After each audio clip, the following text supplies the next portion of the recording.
Pak, aku izin bertanya, Pak. Silakan. Yang di video pertama tadi, kan di slide awalnya itu ada tulisan kalau misalkan di jurnalnya itu kalau misalkan ada perusahaan afiliasinya itu, kalau ada perusahaan afiliasinya itu saling membeli, ada transaksi instrumen liabilitas dari bursa. Nah, tapi di contoh-contoh soal yang Bapak jelaskan itu nggak ada penjelasan dari bursa atau enggak. Nah, itu nanti bakal langsung asumsi aja atau gimana, Pak? Makasih. Sama-sama. Oke, untuk menjawab, sebenarnya memang pada saat P atau S, intinya ada transaksi bond jual beli antara bond, biasanya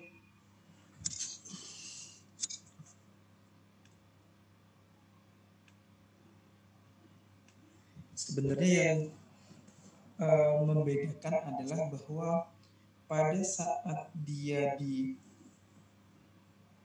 atau intinya ada transaksi di secondary market, di pasar modal, maka nanti harga yang terbentuk pada saat ada pembelian dari S atau P atas bondnya P atau S, ya, akan ada perbedaan nilai antara carrying value bond payable dan nilai pembeliannya atau investment in bond, yang nanti menyebabkan adanya perbedaan yield maturity-nya.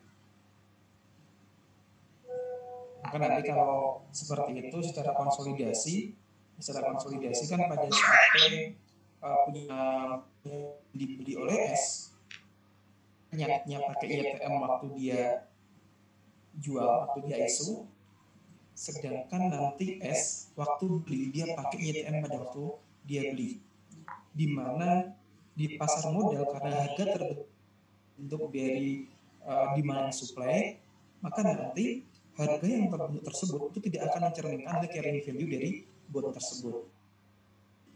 Akan terjadi perbedaan pencatatan karena harus dieliminasi bond maupun bond, akan ada perbedaan itu yang nanti akan masuk di dalam gain or loss. Jadi secara konsep bahwa pada saat P dia menerbitkan bond kemudian S beli secara massal, ya, maka dianggap pembelian S tersebut itu sebagai early redemption atau pelunasan terlebih dahulu. Pada saat Anda belajar di AKM mengenai bonds, ya, pada saat ada pelunasan terlebih dahulu maka akan muncul gain atau loss. Itu yang dicatat. Nanti yang dicatat di dalam laporan konsolidasi.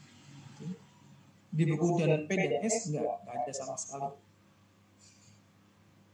Sedangkan kalau misalnya dia transaksinya itu transaksi langsung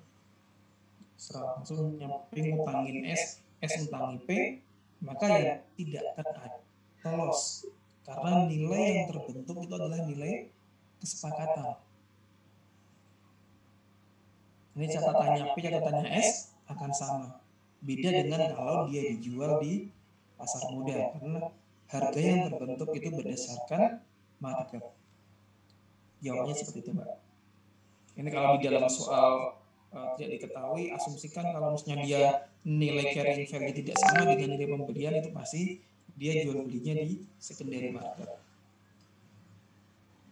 Tapi kalau nanti sama berarti nggak beli di secondary market ya, Pak? Kalau sama walaupun dia di secondary market juga bisa.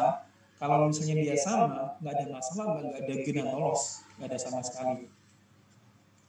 Oh iya, baik Pak, terima kasih. Sama-sama.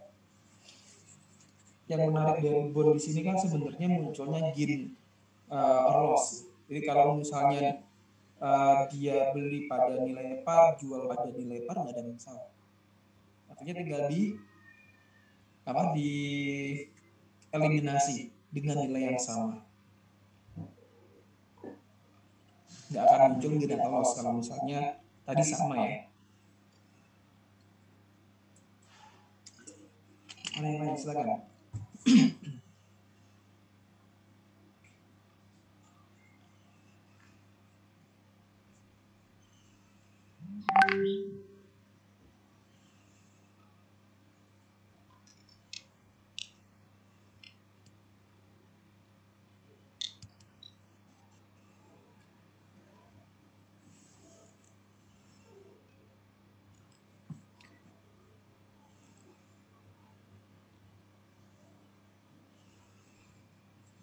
Oke.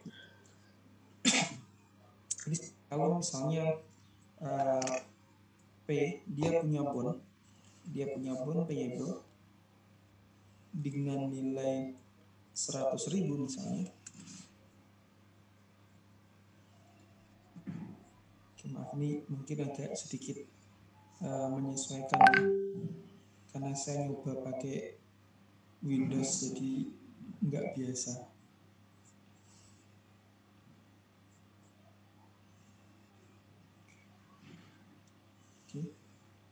Kalau misalnya P dia nerbitinnya 100.000 dijual dengan harga par, kemudian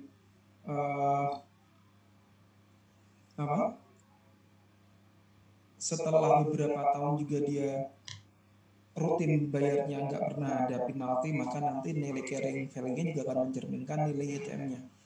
Sehingga pada saat S nanti belinya, misalnya dia hanya beli 20%, kemudian dia juga di yang sama, misalnya di sini tetap 100.000,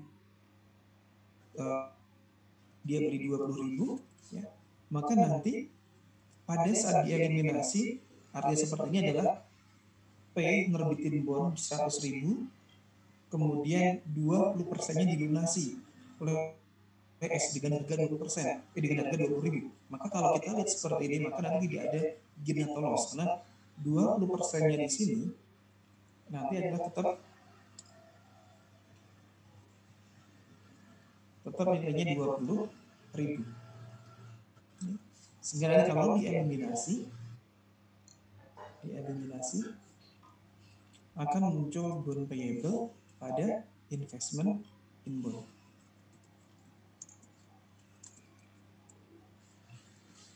Sama, yaitu nilainya 20.000. Tidak ada perbedaan. Bagaimana kalau misalnya dia carrying value-nya pada saat dibeli, carrying value-nya itu ternyata 105. Kemudian S beli 20%, dia belinya 19.500.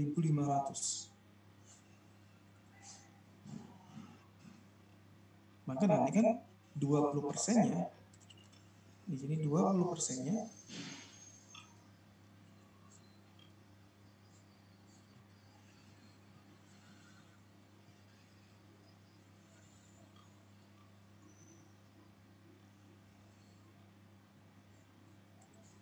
Rp21.000.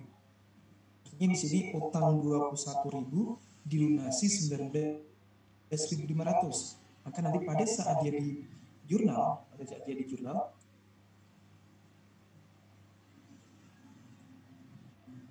nanti akan muncul gain atau loss. Investment info-nya 9.500. Maka akan ada gain on constructive retirement, yaitu besar 21.000 dikurangi dengan 19.500. Jadi yang membedakan kalau di pasar modal biasanya terbentuk dengan harga market, maka nanti akan ada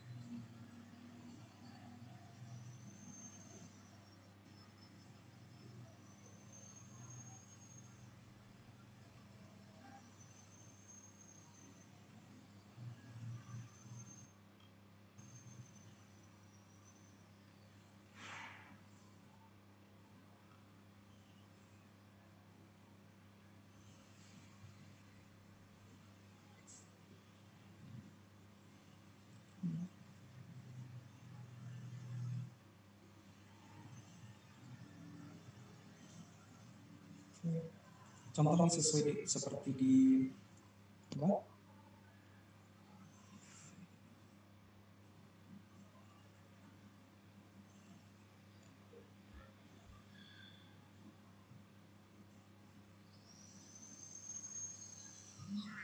Ini contoh seperti yang ada di mana di video ya. Jadi kalau kita lihat di sini,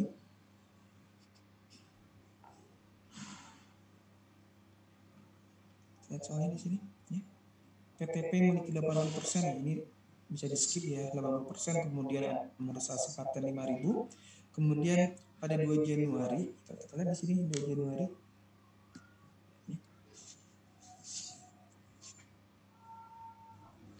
P menerbitkan obligasi dengan nilai par 1 juta dan dijual dengan premi sebesar 33.000 jatuh tempo 4 tahun dan mempunyai kupon 10% yang dibayar setiap 2 Januari.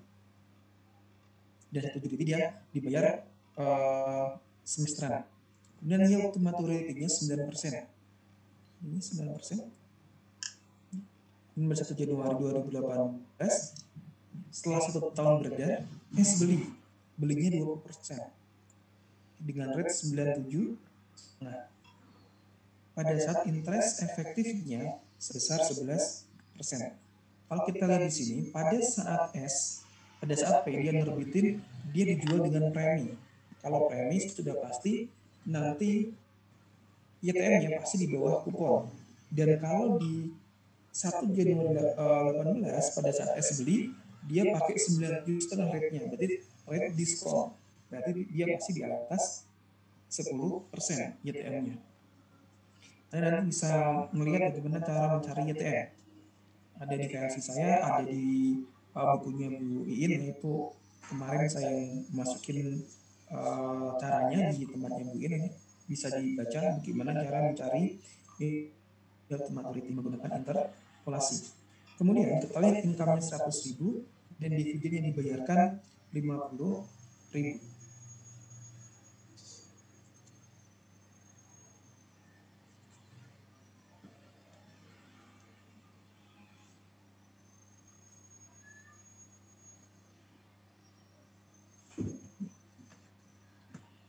Yang pertama kali kita perhatikan ya, adalah bahwa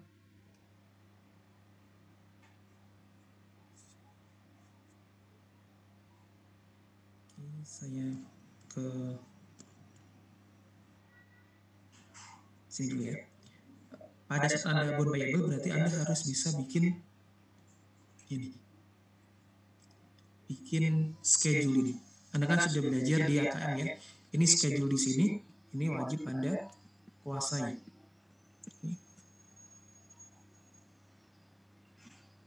Anda akan bikin 2 schedule. Yang pertama, schedule untuk bond payable di sini. Ya. Oke, bond payable di sini. Kemudian yang kedua adalah Anda juga harus bikin untuk investment in bond.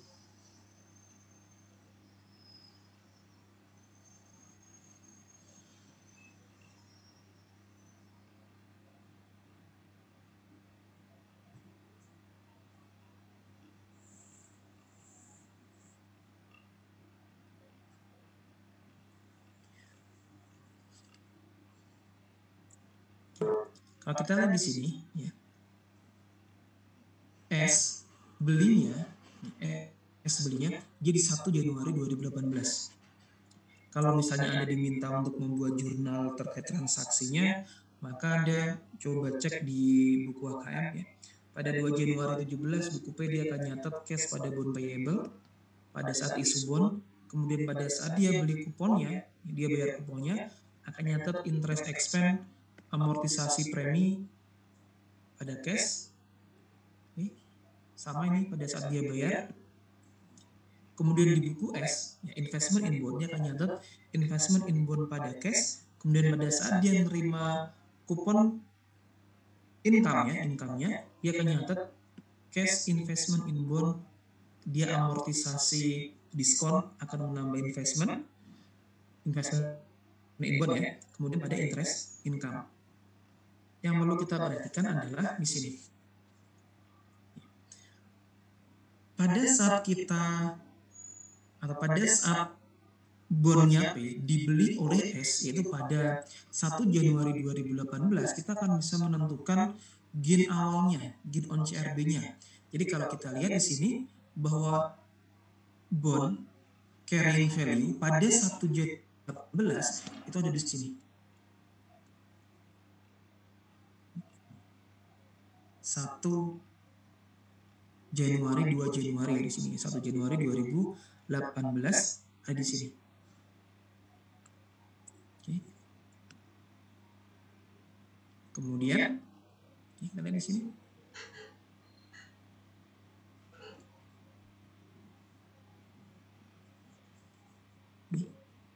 Kemudian dikalikan 20%. Karena yang dibeli oleh S itu hanya 20%-nya. Maka dikalikan 20%, ketemu 205.152.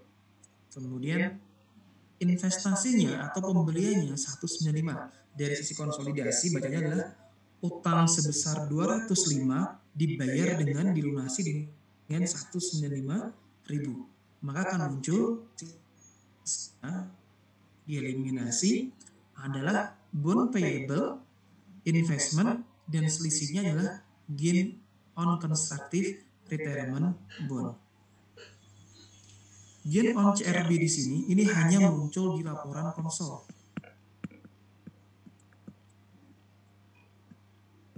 Oke.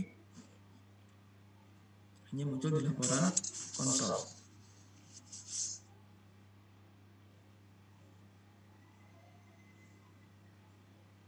Beda dengan yang depreciable, dia munculnya di bukunya P atau bukunya S. Kalau di sini gainnya munculnya di laporan konsol.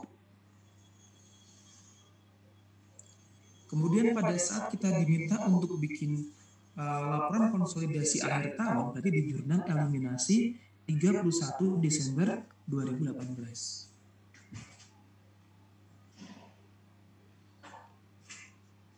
Maka carrying value-nya Anda harus cari dulu di sini, ya, carrying value-nya. Di sini Anda bisa lihat di sini carrying value-nya. Carrying value pada 31 Desember 2018. Berarti di sini.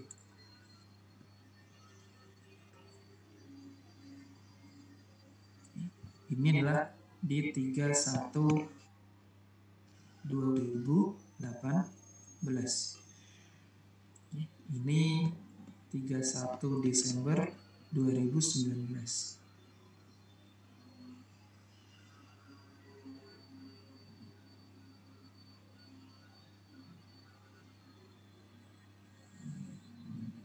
Kemudian kita lanjutkan lagi seperti disable asset, ya, gainnya nanti akan diamortisasi. Di sini juga gain sebesar 10.162 di sini nanti akan diamortisasi.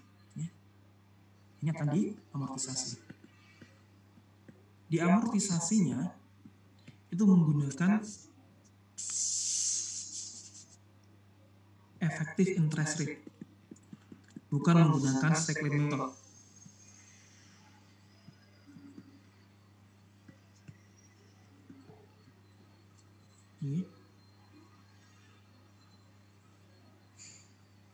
Dalam melakukan amortisasi, ya, kalau di depreciable dia menggunakan depreciation expense, kalau di sini itu adalah selisih antara interest expense dan interest income. Maka di sini yang pertama kali kita akan menghitung carrying value bondnya, kemudian dikalikan 20% karena belinya 20%, kemudian dicari carrying value investment in bond pada 31 Desember 2018. Maka di sini 31 Desembernya 31 Desember 2018. Ini 31 Desember 2018.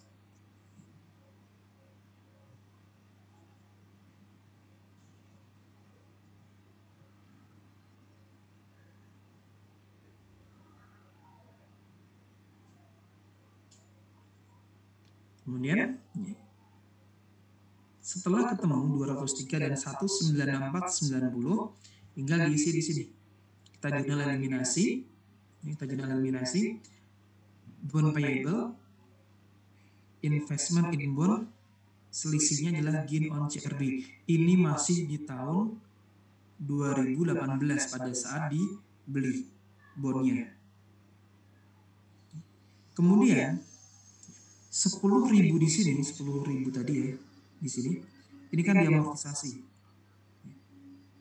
Diamortisasi menggunakan selisih interest income dan interest expense. Maka Anda cari dulu interest expense-nya berapa di tahun 2018. Di tahun 2018 dibelinya di awal tahun, makanya kita menghitung interest expense-nya juga selama full tahun. Kalau dia dibeli di 1 Juli, maka nanti yang dihitung hanya yang bulan Juli saja. Oke, tadi di sini ya, 1 Juli dan 31 Desember. Berarti ini. Kita jumlah 46, 162 dan 45, 989. Sedangkan interest income-nya berarti yang warna biru di sini. Karena dia belinya dari awal tahun. Kalau misalnya dia belinya di tengah tahun, maka nanti yang diikutkan hanya yang sebelah sini saja. Jadi jangan sampai salah. Oke, maka di sini akan ketemu 92150 dikalikan 20% ketemu 18,30, interest income-nya 21490. Kita jurnal, interest income-nya kita debitkan, interest expense kreditkan. Selisihnya adalah gain on CRB. Kalau Anda jumlah di sini 3060 dan 71030, nanti hasilnya adalah ini. 10162 yang sama juga dengan angka di awal di sini. Artinya pada saat Anda nanti menjurnal jumlah antara keduanya tidak 10162, berarti ada yang salah. Membaca dari ini adalah bahwa $10.000 di awal akan diamortisasi sebesar 3060. Sisanya yang belum diamortisasi adalah 7103. Ini jurnal pertama. Ini jurnal kedua. Jurnal ketiganya karena dibayarnya di 1 Januari, maka akan ada interest payable dan interest receivable karena belum dibayar ya. Yang ketiga, dampak pada NCA expense-nya tidak ada karena dia downstream, maka tidak ada dampak pada NCA expense. Sedangkan dampak pada income from S baru ada, yaitu di sini. Ya. 80% dikalikan dalam kurung di sini, dalam kurung. Kemudian ditambahnya adalah gain awal pembelian. Kalau di depreciable kan dikurangi unrealized. Karena dia waktu jurnal eliminasinya kan gain pada land, gain pada equipment. Kalau di sini kan gainnya di kredit. Maka dia ditambah di sini. Oke, gainnya gain awal ya di sini, gain awal pembelian. Berarti di sini nanti 80% dikalikan dengan net income-nya 100.000 dikurangi dengan 5.000 paten kurung dalam kurung, kemudian ditambah dengan gain awalnya 10 berapa tadi ya? 10162 tambah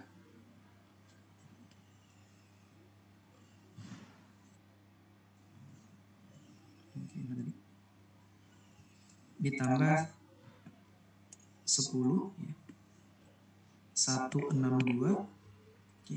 Kemudian dikurangi interest income 21490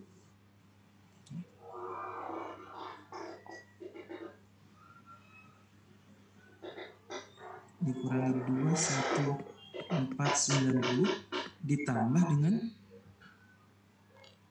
interest expense 18430. Ini akan ketemu 83103 atau Anda bisa langsung ya 80% kalikan net income dikurangi dengan amortisasi paten dalam kurung tambahnya 7103. Ini tambahnya langsung yang 7103 di sini. Yang 350 tidak dimasukkan. Ini di tahun pembelian, Bagaimana dengan tahun 2019?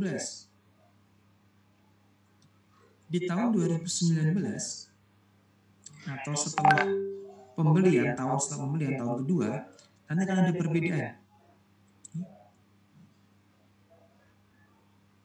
2019 jurnal eliminasinya kita hitung dulu carrying bond value-nya yaitu di 31 Desember 2019. Berarti yang di sini yang warna hijau di sini 1009390 dikalikan 20%. Kemudian carrying value investment in bond 198148 di sini.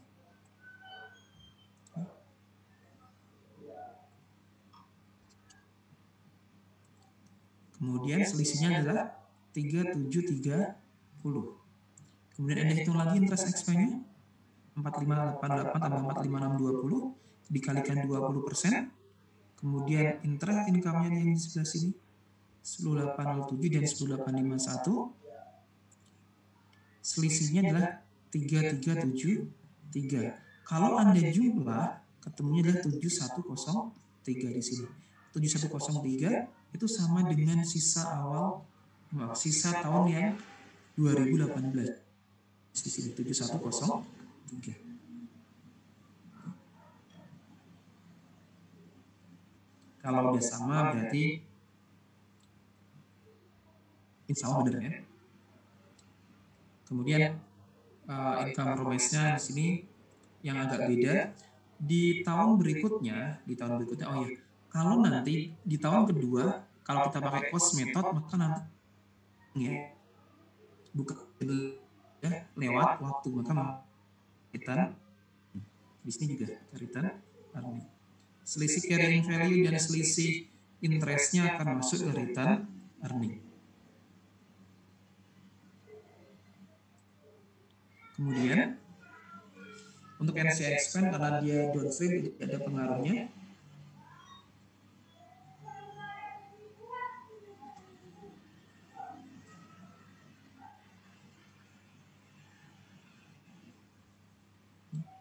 Kemudian untuk income promise-nya ini agak yang perlu Anda perhatikan adalah nanti ya, ini sama ya net income S dikurangi paten di luarnya nanti ditambahnya adalah interest expense karena dia di expand di kredit maka ditambahkan dan dikurangkan dengan interest income 21658 atau sebesar 3373 ini saja. Tidak ditambahkan di awal tahun lagi. Namun hanya ditambah interest expense dikurangi interest income.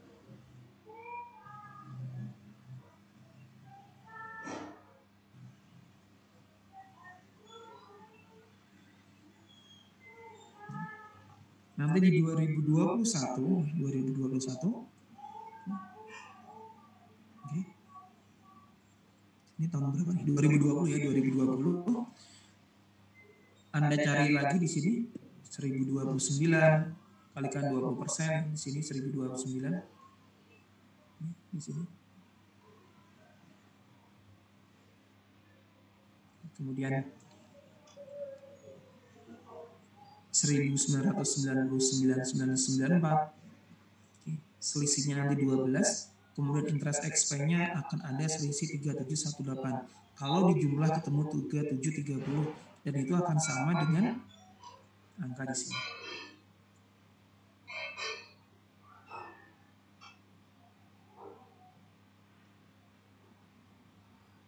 Jadi akan selalu terkait. Selisih dari carrying value bond dan investment in bond itu adalah sisanya yang nanti akan diamortisasi di tahun berikutnya. Kalau misalnya nanti upstream tinggal nanti akhirnya di sini dibagi dua di sini. Ini contohnya RE NCI, tinggal dibagi saja bagi dua. Kemudian di sini juga diubah menjadi dua, dibagi RE dan NCI. Ini untuk upstream. Kalau upstream nanti berarti untuk NCI expand-nya, kalau upstream agak susah, saya ketik aja. NCI expand upstream nanti adalah persentase NCI. Ini tahun pertama. Kalau tahun pertama nanti dikalikan dengan net income is dikurangi dengan amortisasi kalau ada, saya amortisasi paten di sini, nanti ditambah dengan gain kalau misalnya loss ini nanti dikurangi loss ya, gain on CRB dikurangi dengan gain CRB awalnya, awal pembelian, kemudian dikurangi interest income ditambah dengan interest expense. Sedangkan kalau di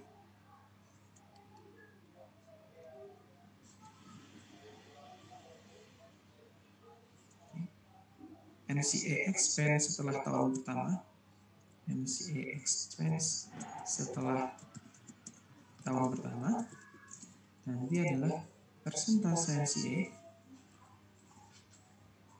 dikalikan dengan net income S dikurangi dengan amortisasi paten dari teman-temannya, langsung dikurangi dengan interest income ditambah dengan interest expense. Ini adalah formula untuk menyelesaikan NCA expand.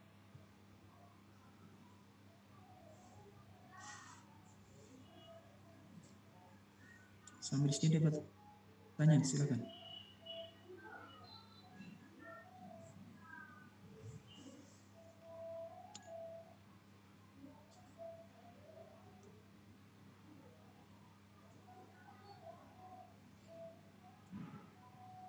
Ini upstream ya, ini upstream.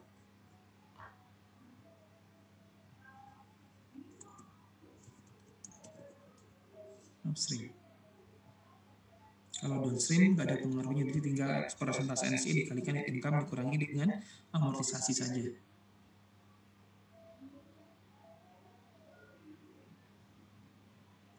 Kalau misalnya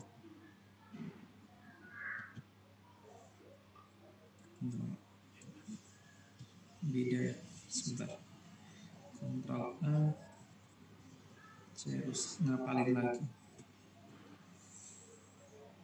Oke.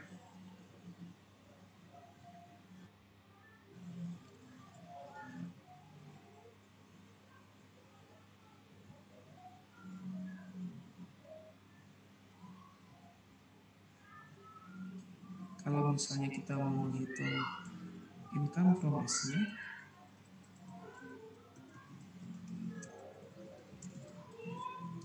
maka tinggal diganti dengan persentase P.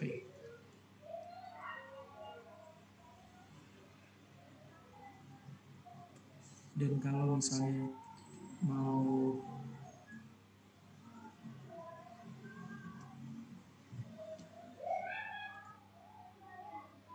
setelah tahun pertama, tinggal diganti income from S setelah tahun pertama, tinggal diganti dengan P.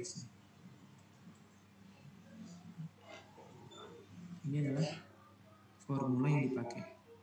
Kalau downstream tadi sudah ya, ini upstream. Ada pertanyaan sampai di sini? Silakan.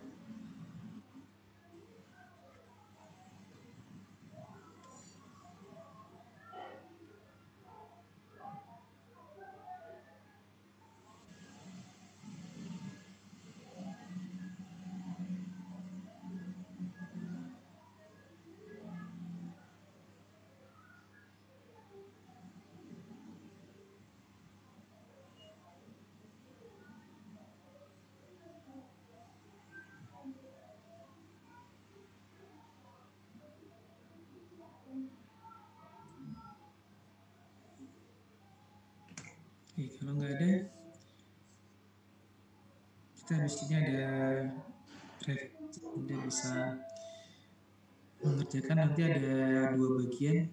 Sebenarnya soalnya sama. Yang pertama kali Anda kerjakan adalah yang sebenarnya soalnya sama ya. Tapi intinya adalah Anda ngerjain dulu di kertas, kerjakan seperti biasa. Anda bikin jurnal eliminasi maupun jurnal di bukunya P. Kemudian setelah Anda selesai mengerjakan, Anda masukkan angka-angka yang Anda temukan ke dalam Google Form. Ya, nanti ada Google Form-nya, Anda masukkan ke sana. Pada saat Anda masukkan di Google Form, ya, jangan pakai titik. Jadi kalau 20.000 ya 20.000 langsung tanpa tanda apapun, atau 20,000. Nggak pakai, tapi pakainya koma atau tanpa tanda apapun. 15.500 ya 15.500 atau 15.500.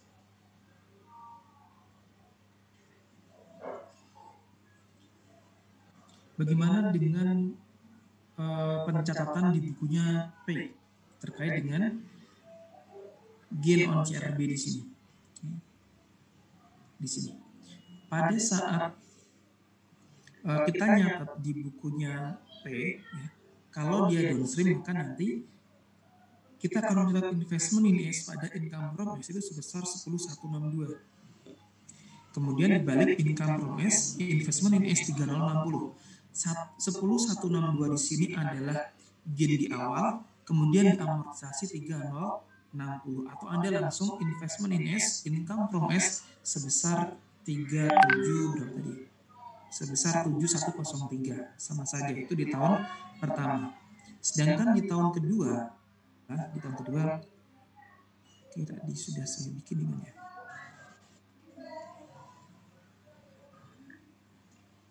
Oke, kalau nggak ada nanti di sini pada saat di tahun kedua, maka nanti kita hanya akan menjurnal realisasinya saja. Yaitu kalau di tahun kedua berarti saya tulis di sini buku P tahun 2019, maka nanti kita hanya akan mencatat ini saja. Yang ini saja. Di sini berarti yang dari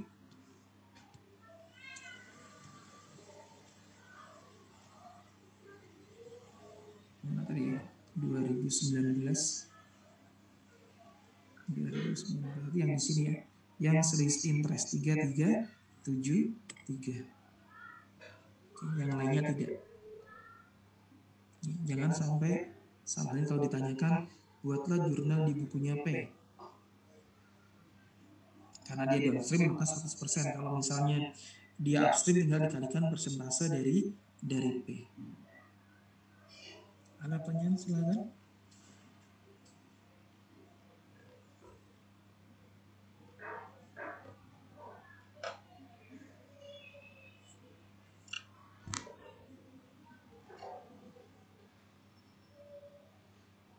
Oke, kalau tidak ada pertanyaan harusnya masih ada satu lagi.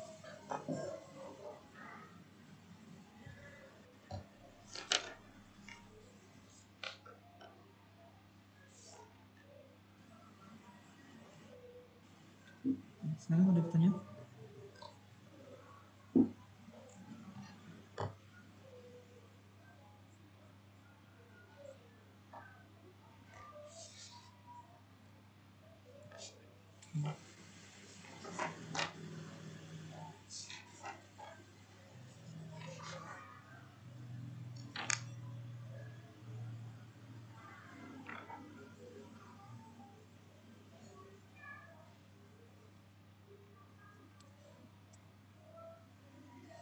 Ada pertanyaan, saya sedikit akan membahas ini soal di workbook nomor 7.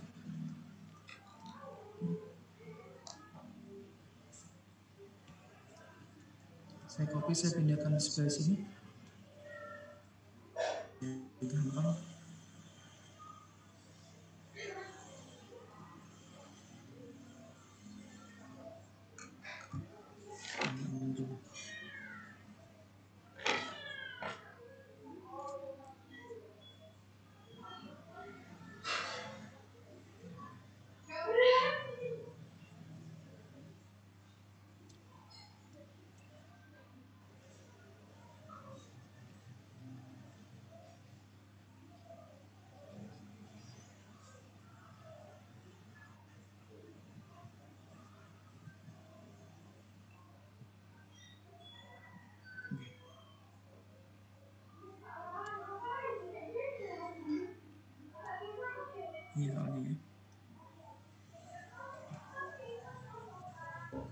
kelihatan ya.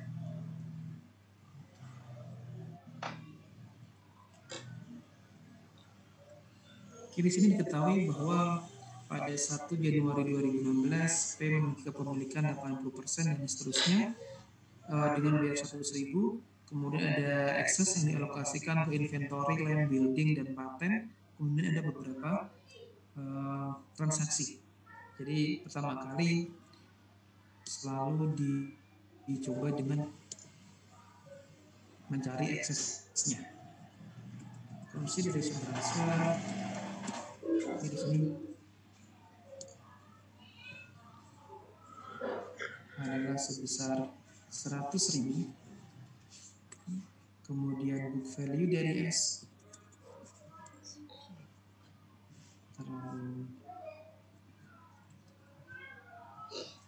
book value S-nya kalau kita lihat di sini implied dulu ya, implied value adalah 100.000 berarti dibagi dengan 0,8. Kemudian Anda cari book value S. Book value S-nya kalau kita lihat di sini 80.000 30. Sini 80.000 di sini.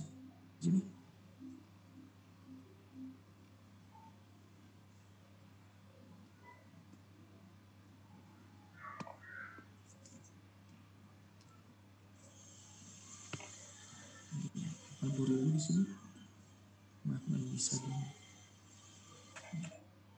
80.000 kemudian 80% di sini ada sampai 80.000 dan saldo labnya 30.000 berarti 110.000. Oke, sehingga nanti akan ada ekses sama dengan 125 dikurangi 15.000, ini adalah ekses. Kemudian dialokasikan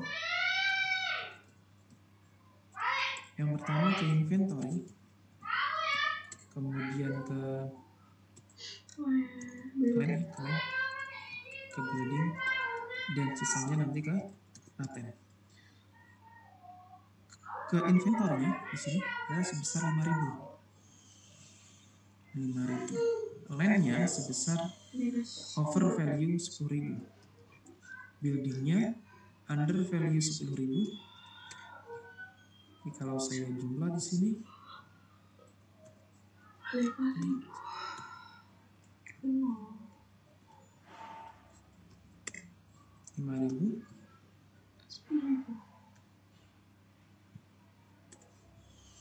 Katanya adalah 10.000. Kemudian kalau kita bahas masing-masing soal di sini di huruf A, selama 2017 S membeli inventory ke P, berarti ada transaksi inventory downstream. Inventory downstream. S balik ke P.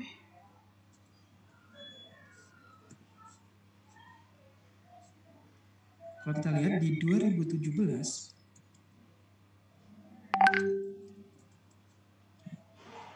ada penjualan, ada sales yaitu sebesar 60.000. Kemudian marginnya 20% dari harga jual. Jadi di sini 20% dikalikan. Kemudian unrealized-nya diketahui yang belum terjual adalah 30%. Kemudian di tahun 2016 langsung diketahui bahwa ada unrealized sebesar 4.000.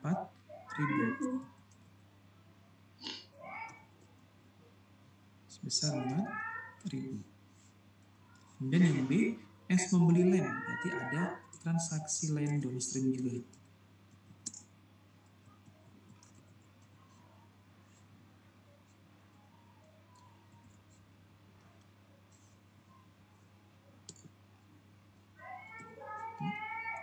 Di mana harga jualnya di tahun 2016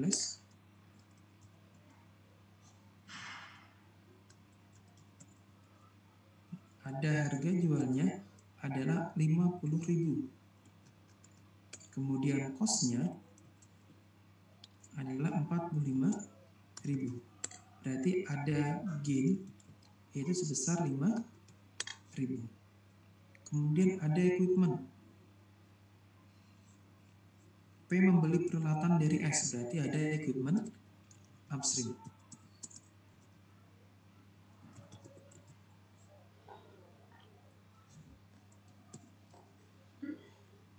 Dia beli di 1 Oktober 2016.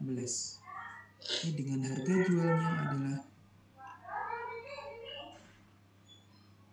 45.000. Kemudian book value-nya adalah 30.000, sehingga akan ada gain sebesar 15.000. Kalau diamortisasi per tahun, oke, berarti 15.000 dibagi dengan 3 karena masa manfaatnya masih 3 tahun. Kemudian kalau amortisasi tahun 2016, berarti kan hanya 3 bulan ya, Oktober, November, Desember. Jadi 3 per 12 dikalikan dengan 5.000, ketemu 1.250. Kemudian ada transaksi yang lain, yaitu di sini upstream bond.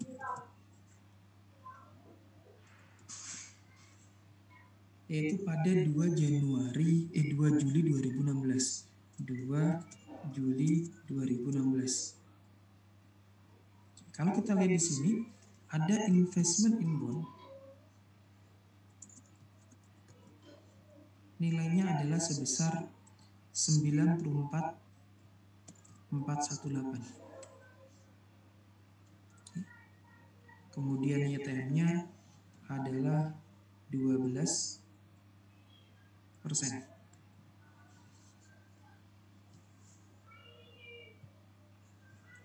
Kemudian juga ada bond payable.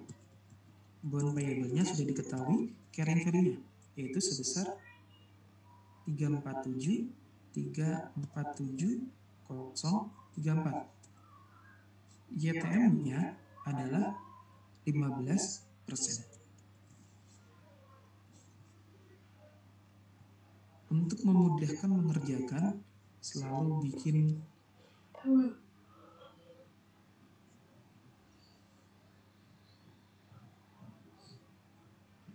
apa namanya?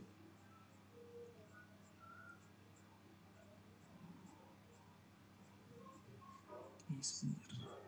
Bikin schedule-nya. Saya ambil di sini schedule-nya.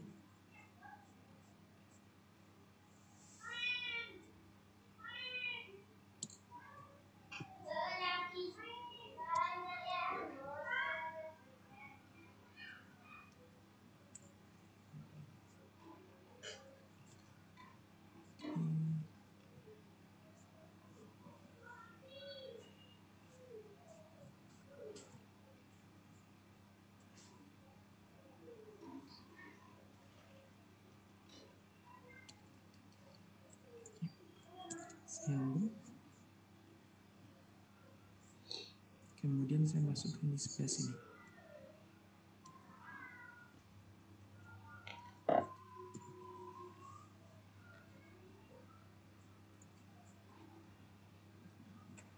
Ikut ya coret-coretannya.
sekarang kita lanjutkan.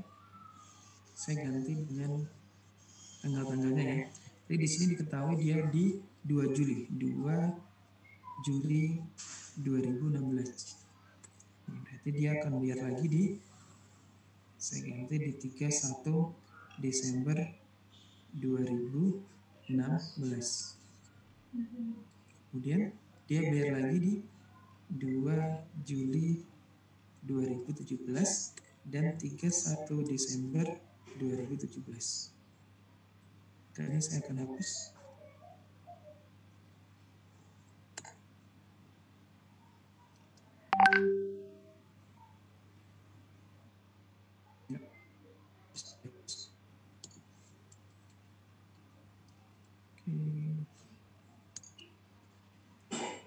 Kemudian yang di sini juga sama.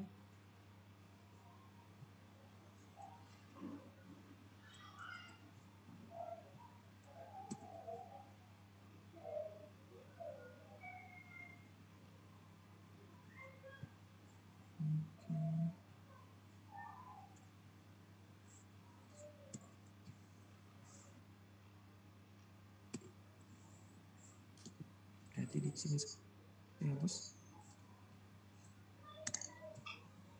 Oke, kemudian kita masukkan di sini.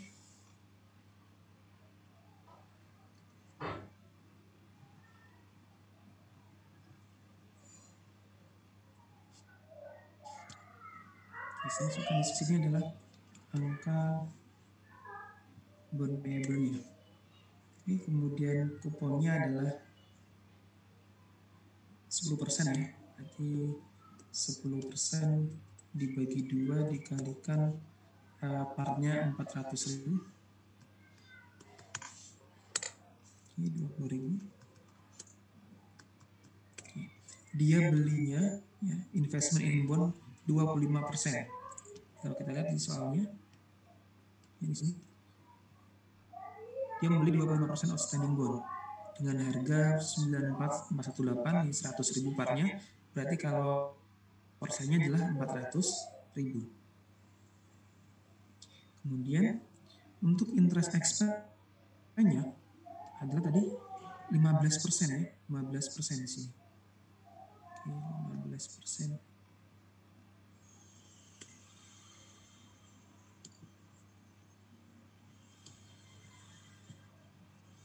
Ini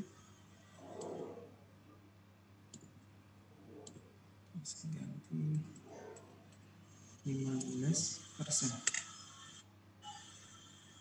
Sini juga persen. Kemudian di sini kemudian saya ubah aja ke dalam positif, nggak apa deh. Oke, kemudian di sini ini saya hapus. Ini jadi soal yang tadi.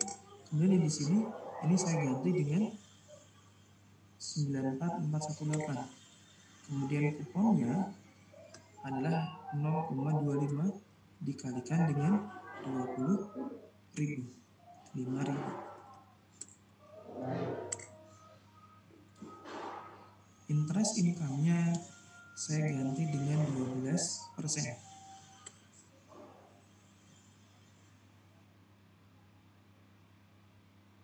Selesai, baru kita akan lihat ya, kita lihat bahwa pada 2 Juli gain on CRB-nya loss ya, berarti ya, kalau kita lihat di sini bond payable 25% dari bond payable-nya itu adalah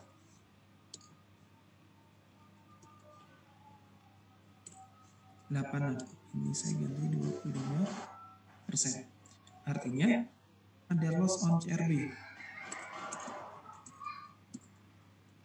yaitu 94 dikurangkan dengan 86. Ini di 2 Juli 2016. Kalau misalnya kita nyari di 31 Desember 2016, kita mencari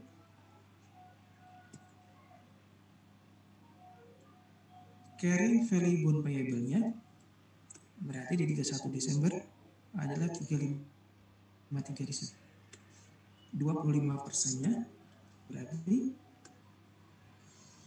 dikalikan dengan 25% di sini.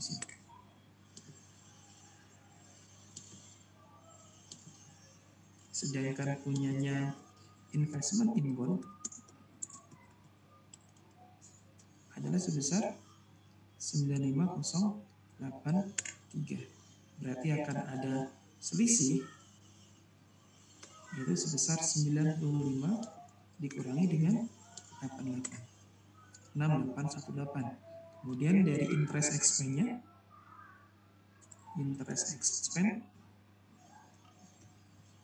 oke, kita lihat di sini interest expense-nya berarti yang satu saja yang di atas.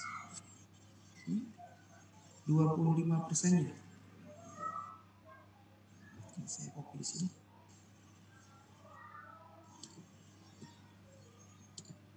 Maka 25% dikalikan dengan 26. Sedangkan interest income-nya adalah 5665. Sehingga akan ada selisih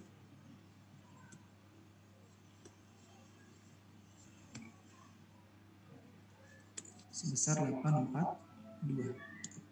Kalau saya kasih warna kuning, di sini saya kasih warna kuning. Kalau saya jumlah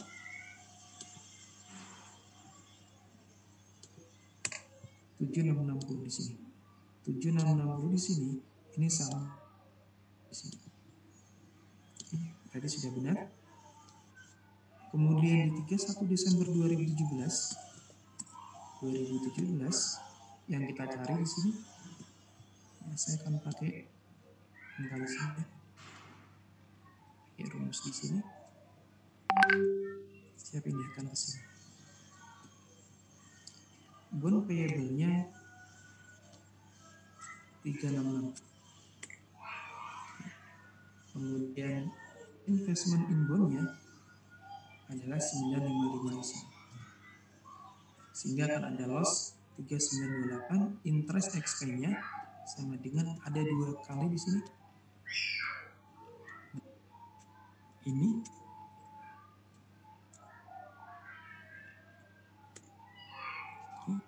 kemudian yang interest income-nya sama dengan ini ditambah dengan yang bawahnya. Ketemu 2890. Kalau misalnya saya jumlah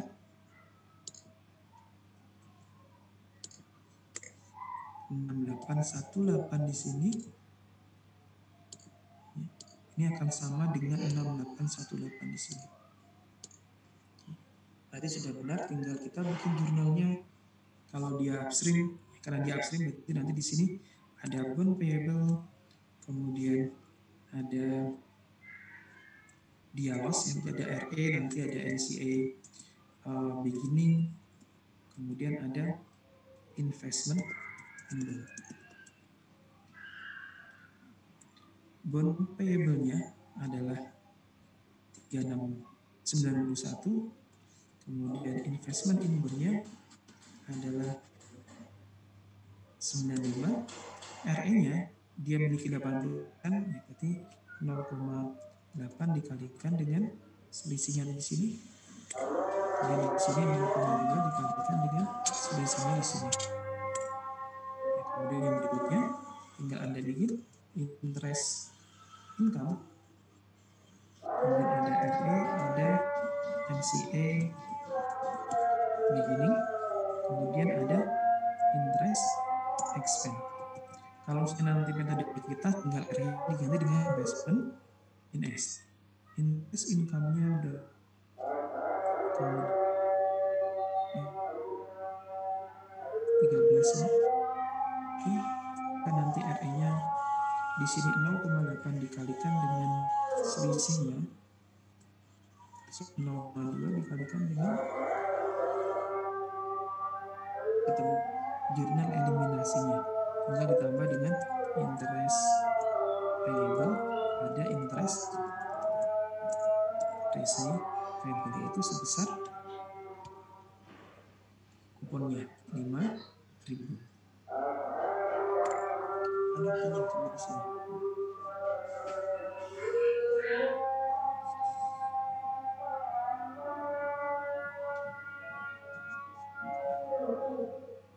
kalau nggak ada, di sini kita akan ada review test. Ini sudah saya jelaskan. Akan ada dua pos. Pos pertama adalah untuk mengerjakan, untuk submit nanti dalam kertas. Satu lagi adalah yang Google Form. Dari yang sudah dikerjakan, Anda masukkan Google Form tersebut.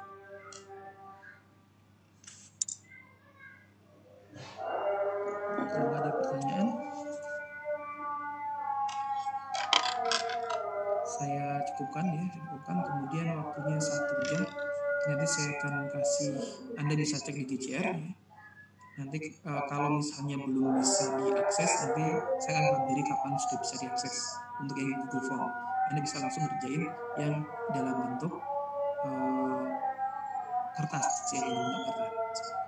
Oke, saya cukupkan. Terima kasih. Wassalamualaikum warahmatullahi wabarakatuh. Waalaikumsalam warahmatullahi wabarakatuh. Terima kasih Pak. Sama-sama.